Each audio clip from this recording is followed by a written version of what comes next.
You see, just when we thought the Premier League has turned the corner, just when we were expecting entertainment mixed with good officiating, Premier League reminded us that officiating will always be officiating. Week 1 has come and left. What does week 2 have to offer? So much to discuss, so much to talk about. Join me, let's have this conversation. Let's go. Welcome to Football Madness. Remember to like, remember to subscribe, remember to share this. Now let's go have some fun. Let's go. Back again to another week of Premier League review and preview show. We are back for another dynamic, another transcending episode. We are back to discuss so much to talk about. So much happened this past week in the Premier League game week 1. Just when we thought that the Premier League has turned the corner, that going forward into this week 2, the Premier League is going to show up with better officiating mixed with the entertainment factor, and we are going to have a perfect season. See, I was wrong. It did not even last up to week 2 before we started seeing the officiating blunders. From the Liverpool game to the Arsenal game, all the way to the Everton game. Oh my Lord, the officiating was horrible. And mind you, this is game week 1. So we couldn't even have game week 1 without talking about the refs. I keep telling you guys, Premier League ref wants to be Instagram baddie so bad. That's it. That is only the explanation I can give to their behavior and their poor performance. They want to be Instagram baddies so bad. I will keep telling them, you are not the star of the show. You are a background singer. Disappear and fade off into the sunset. You are a background singer. You are not the star of the show. The officiating this first weekend was horrible, and it was nothing to write home about. Handball that was not given, fake handball that was given as penalty. It was just bad. Premier League ref need to do better. But then again, some people say Premier League is selling propaganda. Premier League is selling controversy. So who knows? We'll find out soon enough. But for the games we have this weekend, let's start with West Ham versus Chelsea. So this is the game on Friday. We saw West Ham last weekend. West Ham were horrible. West Ham played Sunderland last weekend. They lost 3-0. There was nothing to write home about. I had so much expectation. I thought they would have won that game before the game was played. I expected them to win the game, yes. But they played horrible, man. Their gameplay was bad. They need to go back to the drawing board and figure it out before it's too late. That was bad. But going forward against Chelsea, first of all, first thing first, I expect Chelsea to win this game. Chelsea drew their last game 0-0 against Crystal Palace. Crystal Palace is a hard side to play against, so I understand that. I know I can say it's right to draw the game against Crystal Palace because Crystal Palace is not an easy side to play. But going forward against West Ham, there is no way I will accept anything less than a win from Chelsea coming out of this game. Chelsea have no excuses will be accepted. They have to win this game. When I saw Chelsea against Crystal Palace, one thing, it's obvious.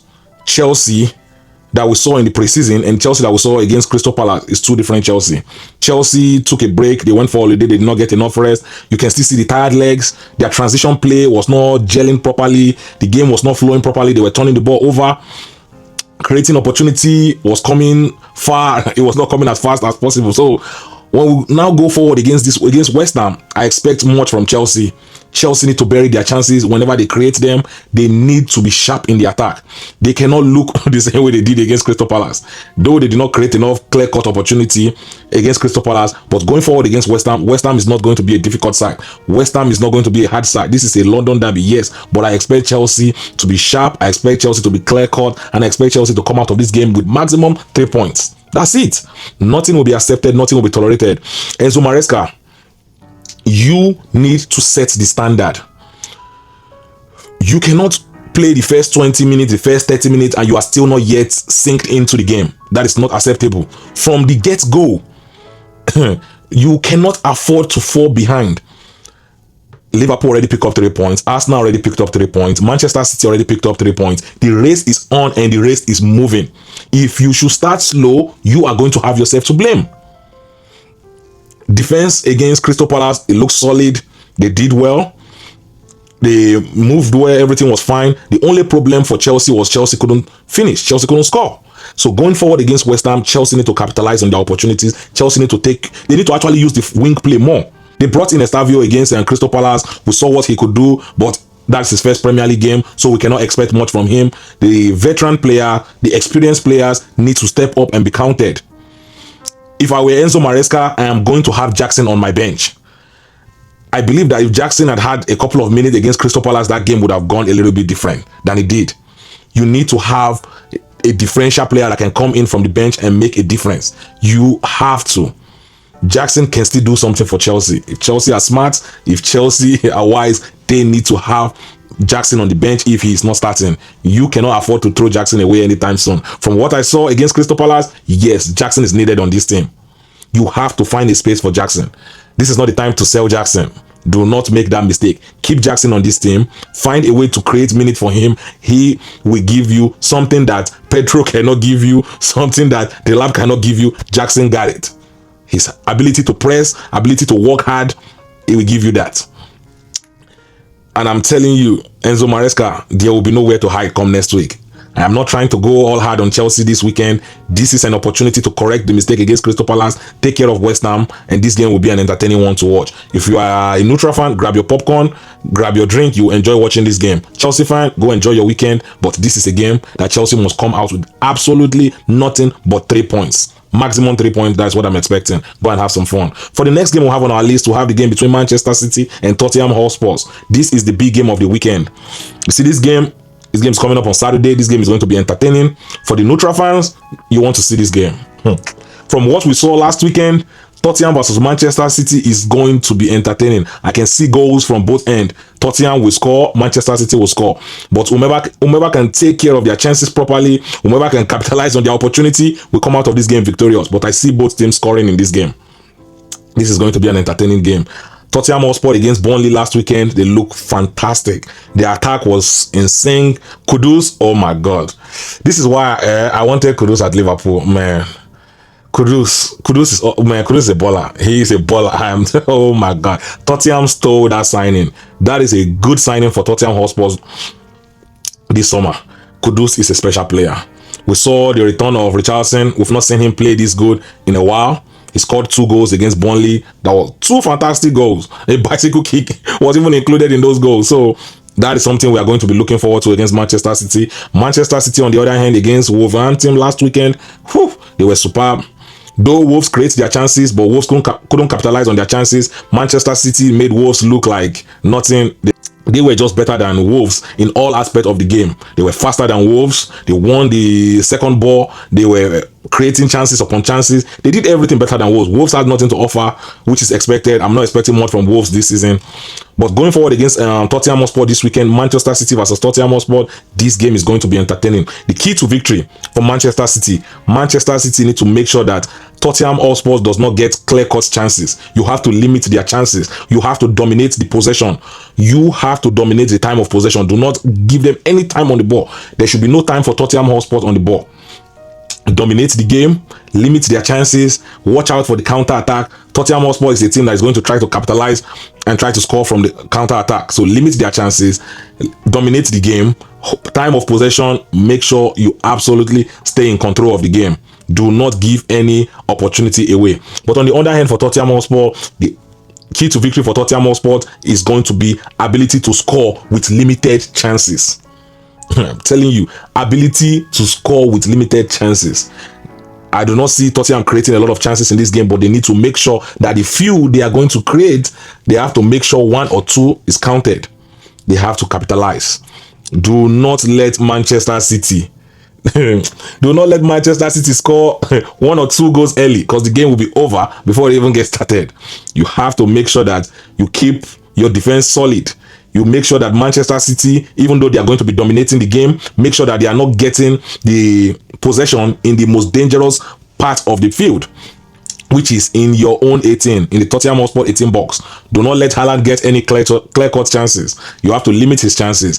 Give them the ball and make them play the ball right in front of you. Let Manchester City hold possession in front of you. Sit back, wait for the opportunity, wait for the mistake. Manchester City is going to make mistakes. There is no two way about that. They are going to make one or two mistakes, and you have to make them count. That will be the key to victory for Tottenham Hotspur. They have to make sure that they are solid in defense and they are able to capitalize on the few chances they are going to get. That will be the key to victory for them. But apart from that, this game is going to be an entertaining one. If you are a neutral fan, you are going to enjoy watching this game. If you are a Manchester City fan, Tottenham Hotspur fan, you probably might not enjoy this game, but this is something to watch. For the Tottenham Hotspur fan, I feel for you guys. You guys are probably mourning today after losing Eze to Arsenal in the transfer window, but the transfer window is still open. Take your time, go back into the transfer market, look for another player and try to fill that position. You can go to Aston Villa, Morgan is still there. You can go to Brighton. Brighton have players they can set to you, but it might be expensive because we know how Brighton rolls. But hey, there is still players to sign. You look in the league, look at the smaller teams, and you'll find players that you need there. But apart from that, that's all I have for you guys for this game. For the next game we'll have on our list, we have the game between Arsenal and Leeds United. This is what we call flawless victory. Maximum 3 points for Arsenal. This is going to be what we call total whitewash. Like they are just going to dominate the game from get-go. I do not see Leeds posing any threat. I do not see Leeds offering any. Leeds got nothing to offer me in this game. If you are a neutral fan, you probably want to skip this game. The only people that is going to enjoy watching this game is the Arsenal fans. Arsenal is going to dominate this game and Arsenal is going to win this game. It's as easy as that. This is going to be at the Emirates Stadium. It doesn't get any better than this for Arsenal. This is a maximum 3 points game. Arsenal is going to be dominating. Arsenal is going to be winning. The key to victory for Arsenal is them actually capitalizing on their chances, scoring from open play, try to do new things. Arsenal is on a high right now. They just agree terms to sign Eze. So that is good for them. I believe that Eze give them a different level in that attack. You can now afford to bench Martinelli and start Eze, but as the season goes on, that's something we are going to watch out for on the Arsenal side. But apart from that, I expect Arsenal to be victorious. I expect Arsenal to dominate this game, and I expect Arsenal to come out of this game with 3 points. That's it. For the next game we have on our list, we have Fulham versus Manchester United. While we are doing that, please guys, remember to like, remember to subscribe. Go now, hit the subscribe button, like the video. Please remember to share with your friends, share with your family members, share in your group chat. Let's continue to grow this platform. Please do not watch alone. Share with your friend, share the video, and let's get back to the game. We have the game between Fulham and Manchester United. See, this game is going to be an interesting one. Manchester United last weekend, they look like a rejuvenated side, like a new team. Everything was going well for them till they lost that game 1-0 and they couldn't score. They couldn't equalize the game. But they look good. They played good football. We noticed a difference from what we saw from them last season. But now, can they replicate that? Now, the question now is, can Manchester United replicate the same performance against Fulham?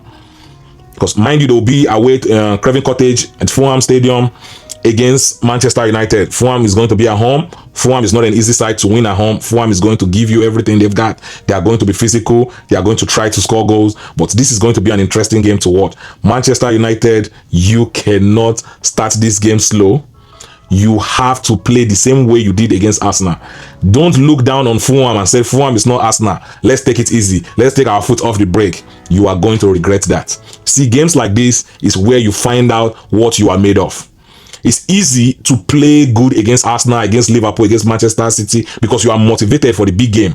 But what are you doing against the middle belt? Against teams like Fulham, Crystal Palace, this is where you will find out what you are made of. So going forward against Fulham, Manchester United, this is an opportunity to pick up 3 points. If they can replicate the same performance they played against Arsenal, I think they can come out of this game with 3 points. But anything short of that, then Manchester United will have some questions to answer at the ending of the game. But this is an interesting game. The key to victory for Manchester United, with them taking their chances. That's the first thing. They were defensively sound against Arsenal. They were pressuring, they were running. They did everything right apart from scoring goals against Arsenal. So going forward against Fulham, they need to score. When you create chances, you need to capitalize on it. You cannot create a bunch of chances and not score. Premier League, Premier League is the greatest humbler. That is the quote of this season. Premier League is the greatest humbler. If you don't show up, if you waste your chances, you are going to regret it. Premier League does not owe anybody anything. What you give is what you will get. If you show up and give maximum effort, you finish your chances, it will reward you with 3 points.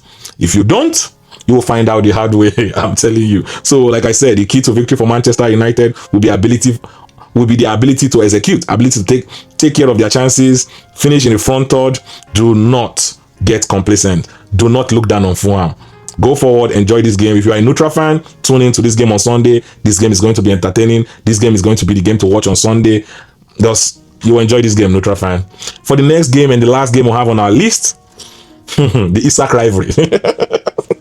This is the Isak derby. The battle of Isak. I9. This is going to be an interesting one. I cannot wait for this game. This game is going to be entertaining. This game is going to be a battle. It is going to be draining. It is going to be entertaining. It's going to give you everything. Goals, foul, everything. I won't be surprised if there's a red card in this game. I'm telling you.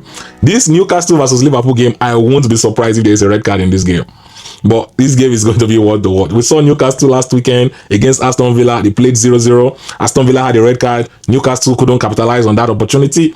They played a goalless draw. So going forward against Liverpool, they look forward to picking up points, even if it is 1 or maximum point. They are not going to give Liverpool an easy game. They are going to be there physically, mentally, and emotionally. This game is a banana peel if Liverpool allows it. And slots, this is what you call a banana peel. Do not go to this game and be complacent. You need to make sure that you drill your players from the get-go. This is a game that have so much on the line. I have titled this game the Isak Derby. I'm telling you, this game is going to be entertaining. If you're a neutral fan, on Monday, you want to watch this game. I promise you, you do not want to miss this game. This is the game to watch. Oh my Lord, I cannot wait. This game is going to be entertaining. For the football lovers out there, enjoy watching this game. But for Liverpool, the key to victory for Liverpool in this game, I believe that it is going to be ability to defend in transition, 1. 2, ability to control the midfield. Newcastle midfield is physical. They are mobile. Liverpool have to find a way to control that midfield. Do not play the game into Newcastle's hand. If you should play the game into Newcastle's hand, the physicality, the mobility that Newcastle have in their midfield is just going to overpower Liverpool midfield. Liverpool have to make sure that the message is sent clear and loud from the get-go. You have to be ready. Drilled in from the get-go. Send the message loud and clear. You have to defend in transition. Last weekend, we saw Liverpool against Bournemouth. Liverpool conceded 2 goals that they shouldn't be conceding in a normal day. They couldn't defend in transition. We saw the game, the way it played out. That was bad. That defending for those 2 goals, that was horrible. They need to fix that, and a slot need to make sure that he drills them this week. Because this weekend, like I said, the race is on. Manchester City, Arsenal, Tottenham, the race is on. You do not want to fall behind and start chasing the pack. Send your message loud and clear. Pick up maximum 3 points and keep going. Well, that's all I have for you guys this weekend. Thank you guys for sticking with us. It's been a wonderful time. I've enjoyed discussing these games. You guys should go ahead and enjoy this weekend games. It's going to be an entertaining one. I look forward to catching up with you guys next weekend. Make sure you enjoy your weekend, and I'll see you guys next time. Let's go.